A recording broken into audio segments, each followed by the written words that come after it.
Previously on Life in the Bubble. The underwater city is in trouble because the generators which keep the city running are breaking. Mayor Atticus assures everyone that they will be safe and to stay in the city. Tyson, a visitor from land, returns seeking Atticus's forgiveness. Atticus reluctantly forgives him but won't let him out of his holding cell. After visiting the librarian, Atticus announces that the shield is breaking and that he is handing over leadership to Tyson, who will teach them how to live on Earth. Tyson encourages the kids to get ready and to teach others about God when they are out in the real world. But when Eli goes to check on the engine room, there's a problem.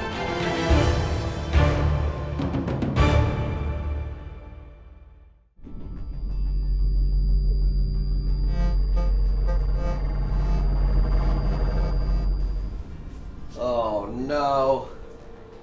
Oh man. Oh man. Oh, we got a serious problem here. Eli, did you make it down there? Is everything okay? Hard to tell. Just gonna stay down here and run some tests. Oh gosh. Yeah. Okay, well give me the results afterwards. Yeah, sure thing, Mayor Tyson. Just before you go, is there anything we need to do for the city? Yeah, good point. Is there anything we can do? We need to get organized. Josie, you need to gather food and supplies. Okay. Atticus, you need to stay in the council room and keep the government running. Okay. I need to go teach. We'll meet back here when I'm finished.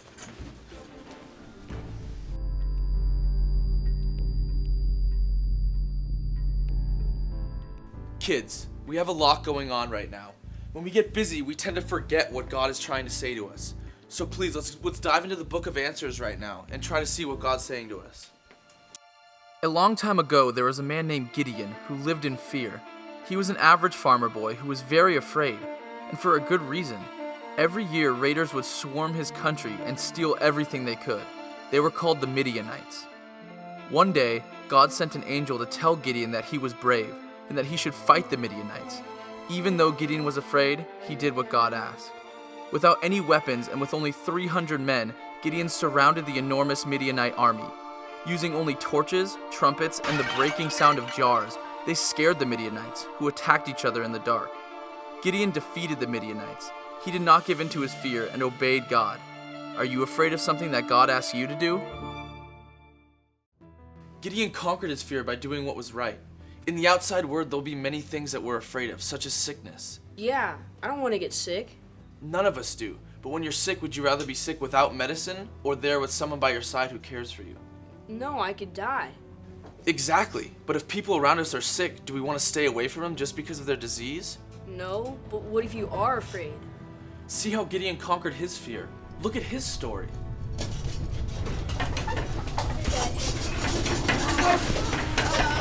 Stay calm, everyone. Stay calm. Try to stay calm. Eli, come in. What's happening? The room's shaking. Oh, hold on. I'm trying to stabilize. Turn on the stabilizer. Oh, my head. Do something.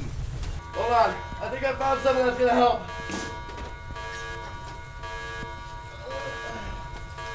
What?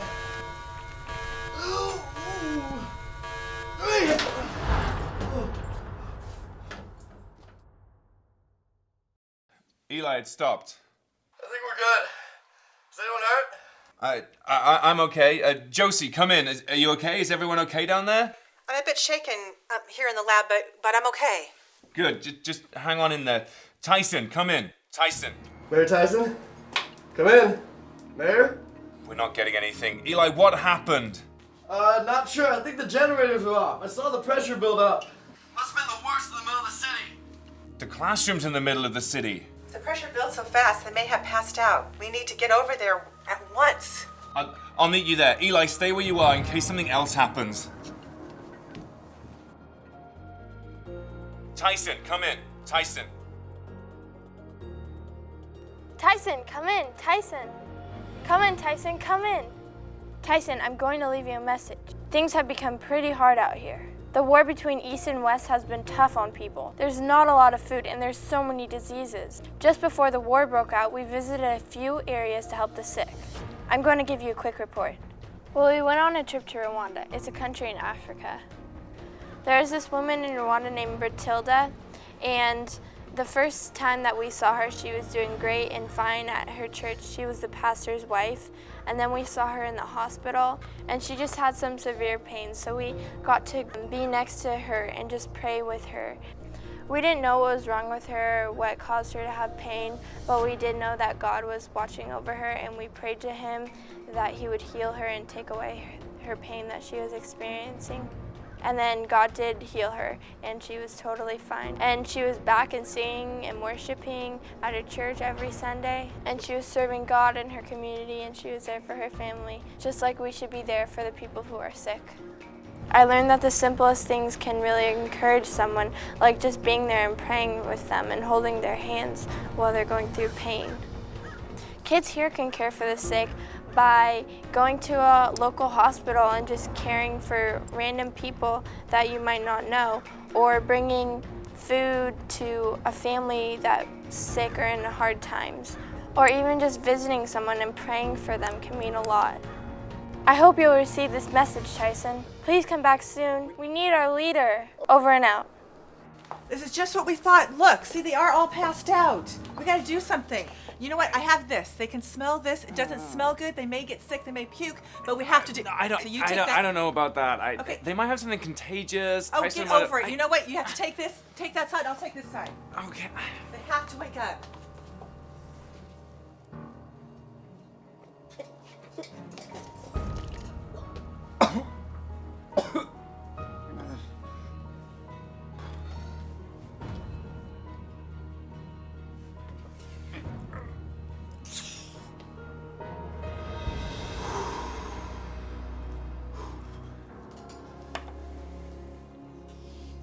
Oh, give me that. That smells good. Atticus, are you done? I'm done with my side. Are you done with your side yet? What happened to us in there? Okay, here's what happened. The generators broke. But instead of shutting down, they started working harder.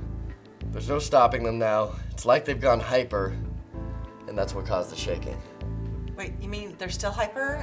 What stopped the shaking? Well, the shaking stopped because I turned on the stabilizer. So we're good now, right? I'm afraid not. Why not? Okay, the stabilizer stops the shaking in the city, but it also sucks up a lot of power. At the same time, the generators are still going hyper, which is also sucking up a lot of power. Soon we'll just be out of power. Then what happens? Once we're out of power, the shield will break, and the city will flood. Maya, how much time do we have left? According to my calculations, the city only has a few hours left. God help us all.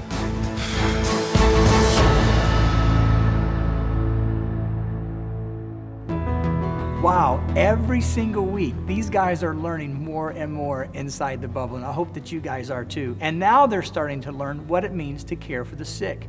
Did you know that that's one of the global giants in our world is sickness?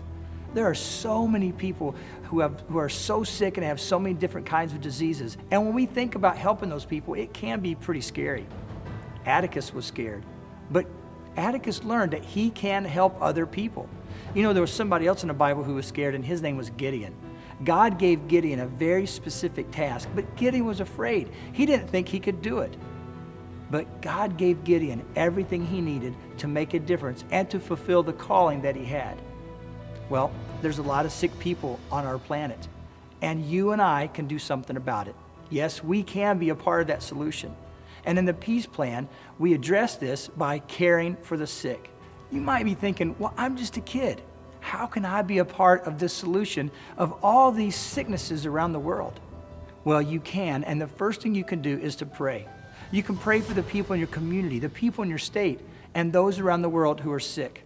You can also give, because our churches send people out all the time to minister to people who are sick in our community and around the world. And you can be a part of that by giving to those projects and those people who are going out to minister to those who are sick. And there's another thing that you can do. You can start saving money even now so that you can be a part of a missions trip, and you can go overseas, and you can minister to those who are sick yourself. You can be a part of that solution. There's a lot of things that you can do, guys. But We can't do it if we stay inside our bubble. We can't make a difference in this world, and we can't face these global giants if we decide to just look out for ourselves and do nothing and just take care of me. So what do you want to do? You want to care for the sick? Do you want to be a part of the solution? You can. But the question is, what are you going to do?